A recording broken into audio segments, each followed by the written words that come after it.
ପ୍ରକୃତ ଦେଶଭକ୍ତ। ଗୋଟିଏ ସହରରେ ଆକାଶ ନାମକ ଜଣେ ଯୁବକ ରହୁଥିଲା।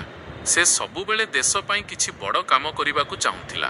ତାକୁ ଲାଗୁଥିଲା ଯେ କେବଳ ସୀମାରେ ଯୁଦ୍ଧ କଲେ ବା ବଡ଼ ନେତା ହେଲେ ହିଁ ଦେଶ ସେବା କରିହେବ। ଥରେ ଗ୍ରୀଷ୍ମ ଋତୁରେ ସହରରେ ପାଣିର ବହୁତ ଅଭାବ ଦେଖାଦେଲା।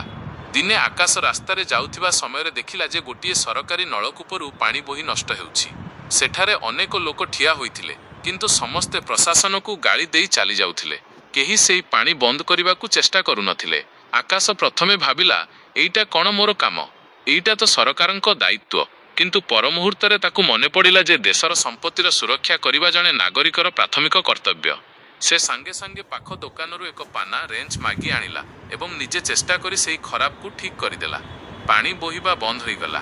ସେଠାରେ ଠିଆ ହୋଇଥିବା ଜଣେ ବୃଦ୍ଧ ବ୍ୟକ୍ତି ଆକାଶର ପିଠି ଥାପୁଡ଼ାଇ କହିଲେ, ବାପା, ଆଜି ତୁ ପ୍ରକୃତ ଦେଶଭକ୍ତିର ପରିଚୟ ଦେଲୁ। ଦେଶ ପାଇଁ ପ୍ରାଣବଳି ଦେବା ଯେତିକି ମହତ୍ତ୍ୱପୂର୍ଣ୍ଣ, ନିଜ ଆଖପାଖର ପରିବେଶକୁ ସୁରକ୍ଷିତ ରଖିବା ଏବଂ ନିୟମ ମାନି ଚଳିବା ମଧ୍ୟ ସେତିକି ଗୁରୁତ୍ୱପୂର୍ଣ୍ଣ। ଆକାଶ ବୁଝିପାରିଲା ଯେ ଜଣେ ଭଲ ନାଗରିକ ହେବା ପାଇଁ ବଡ଼ ବଡ଼ ଭାଷଣ ଦେବା ଦରକାର ନାହିଁ, ବରଂ ଛୋଟ ଛୋଟ ଦାୟିତ୍ୱକୁ ନିଷ୍ଠାର ସହ ପାଳନ କଲେ ହିଁ ଦେଶର ଉନ୍ନତି ହୋଇପାରିବ। ଏହି କାହାଣୀରୁ ଶିକ୍ଷା, ଦେଶର ସମ୍ପତ୍ତିକୁ ନିଜର ଭାବି ତାର ଯତ୍ନ ନେବା ଏବଂ ନିଜ କର୍ତ୍ତବ୍ୟକୁ ସଠିକ୍ ଭାବେ ପାଳନ କରିବା ହିଁ ଜଣେ ସୁନାଗରିକର ପ୍ରକୃତ ପରିଚୟ।